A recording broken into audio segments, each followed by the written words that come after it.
మరి మీ భవిష్యత్తు ఏంటి?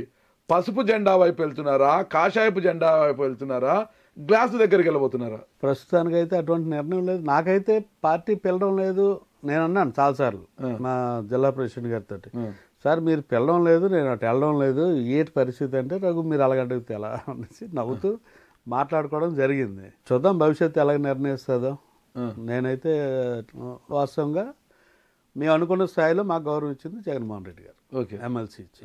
సో ఆ కట్టసి 100% ఉంది. భవిష్యత్తు ఎలా నిర్ణయిస్తుందో చూద్దాం. అప్పుడు అంటే భార్య వెళ్ళిన దారిలోనే మీరు వెళ్తారా, లేదంటే ఇటు? సార్ మీకు తెలుసో తెలీదో, మా కార్యకర్తలు అడగండి, రోజు నాకు ఆవిడకి రోజు ఆర్గ్యుమెంట్స్ నడుస్తుంటాయి. మీ పార్టీ ఎలాగంటే మీ పార్టీ ఎలాగంటే మీ అయితే టిల్ టుడే ఆర్గ్యూ చేసి ఇప్పటికీ మీ గుండె లోతుల్లో వైసీపీ ఉందా? ఎస్ ఉందా?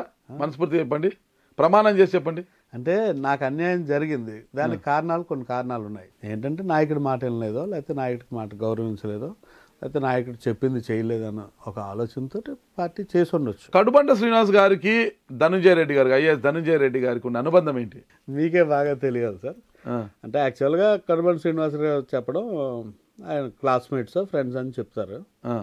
వాళ్ళిద్దరికి అన్న రిలేషన్ ఎందుకంటే నేను ఎప్పుడు వాళ్ళిద్దరు కలిసి ఉన్నప్పుడు నేను లేను, ఉంటే తెలిసేది ఎటువంటి ఫ్రెండ్స్ ఏంటో. ఆయన క్లోజ్గా ఎప్పటికప్పుడు మాట్లాడడం, ఏంటంటే ధనంజయ రెడ్డి దగ్గరికి వెళ్ళి మాట్లాడతానని చెప్పడం జరిగేది. సమ్ రిలేషన్ ఉండి ఉంటుంది వాళ్ళిద్దరికి కూడా, కాలేజీలో సీనియర్ కానీ సంథింగ్.